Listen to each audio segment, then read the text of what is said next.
Now we're going to talk about one of my favorite subjects, pH. There's a lot of information going on out there about pH, some of which just makes me cringe when I hear about it. Most of which that we either alkalize or we die. Well, you know, you can be too anything. You can be too acid, you can be too alkaline. And a lot of people are concerned about alkalinity because they said, oh, if you're too acidic, you get cancer. Well, there's a couple of cancers that come from being too alkaline. One of which is leukemia, and one is lymphoma. So we want to be balanced. We don't want to be too much of anything. So to take a pH, you need to do both urine and saliva. The most ideal time to do it is about 2 hours up to 4 hours after eating. That means after you've eaten your meal and you've gone a while. Now, nothing to drink, no brushing your teeth, during that window of 20 minutes when you're getting ready to take these samples. Now you will take a pH strip that looks like this, and you have a little scale that you read with.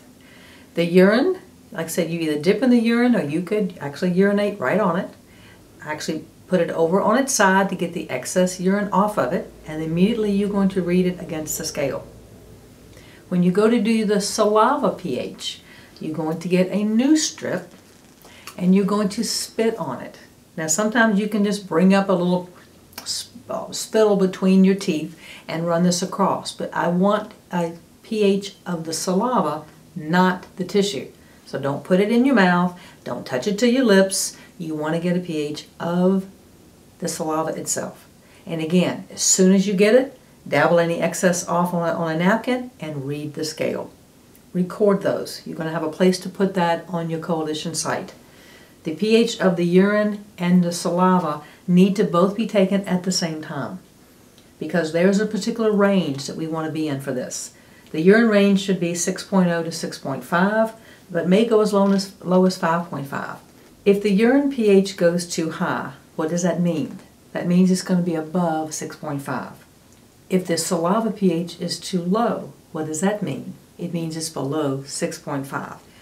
If the urine pH goes too high and moves you into the alkaline range, you lose your body's ability to ward off bacteria that can be very close to that area that could live in an alkaline environment. Your urine pH should be in a range between 6.0 and 6.5. If it ever gets in a range of 7, which it now is at a neutral pH, you lose the natural protection device that we have in that area of the body that keeps bacteria from the rectum from causing an infection for the bladder. It's not a whole lot of room between the rectal area and the vaginal area. So if we can keep a pH that's below 7, we have a natural acidic environment that bacteria will not grow in. Once that urine pH goes to 7 or above, there is a danger that bacteria could live and thrive in that environment. The saliva pH should not go below 6.5. If it does, it's a reflection on the digestive system and the lymphatic system.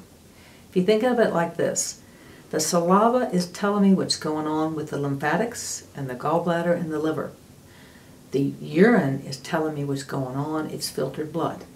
So if the bloodstream is trying to throw off too much alkalinity, then you may be too alkaline.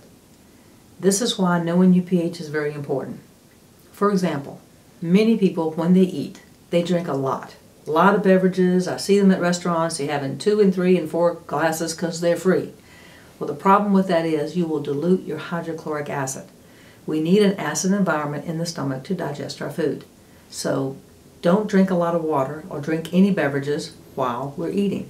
What is too much? Usually anything over 4 ounces. The saliva pH is going to tell me how well the lymphatic system is working. So if it starts going below 6.5, I know that there's some stagnant areas going on in the lymphatics that we need to work with. So these are clues. We're being detectives with our health, and these clues will tell us what we need to do next.